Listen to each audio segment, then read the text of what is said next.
Epson L3250. Ito yung may wifi mga ka-JJR. Yan, blinking na. Tapos nagpo-print lang kayo, bigla kang lumabas ito habang nagpo-print kayo. Ayan, service required. Ito ay may wifi, kaya kailangan pagka ni-reset to, kailangan nakakunik yung USB cable. Yan, wag muna kayo mag-wifi printing.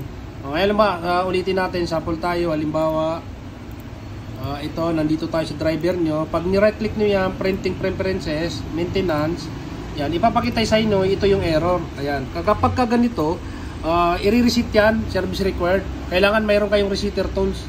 Yan gagawin para mawala yan, yung blinking at saka itong warning service required na to, na error. Yan, alisin nyo na. Tapos siyempre, bago kayo nag-print, may piniprint kayo eh. Ayan, tingnan nyo muna, tapos i-remove nyo muna bago kayo mag-reset. Yan, pagka wala na, na-remove na, punta tayo sa resetter. Yan, 3250. Ayan, tapos, yan, dito tayo sa resetter. Ngayon, kaklik natin yung model. Ayan, 3250. Tapos dito, 3250 din. Ayan, pag wala yan, ibig sabihin, naka-wifi kayo or hindi naka-install yung driver ng printer nyo. Kaya install nyo, napaka-importante yun. Ayan, kaya sinasabi ko na kasi minsan, nagre-reset kayo, naka-wifi connection, kailangan po naka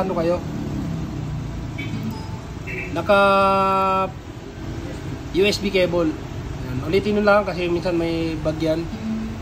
Ayan, ito ba yung error? Ayan, ang gawin nyo, unplug nyo lang yung USB. Ito, halimbawa ito, kasi dagdag error eh, nagpo-print kayo eh. Ayan, tapos ibalik nyo lang ulit, o kaya ilipat nyo sa saksakan sa laptop nyo. Ayan, binalik ulit. Yan, punta tayo dito ulit. Ayan yung communication error. Alisin nyo, okay nyo yan. Yan, halimbawa, ganyan. Tapos check nyo ulit. Ayan, di ba? Tumuloy. Dire-diretso lang. Ganun lang po kasi napoprint kayo, tapos biglang nag-error. Tapos ito, i-check nyo na ulit. Reset na natin para mawala na yung 100%. Yung sa gitna, wag nyo na i-check kasi 0 naman. Yan.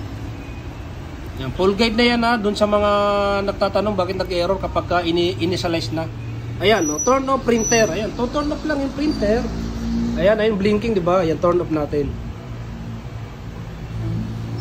Ayan, pag on natin ito, wala na yung blinking. Ayan. Yan, di ba? Naipakita pa natin dito sa video na yung mga error, nararanasan ng ibang nagre-reset yun.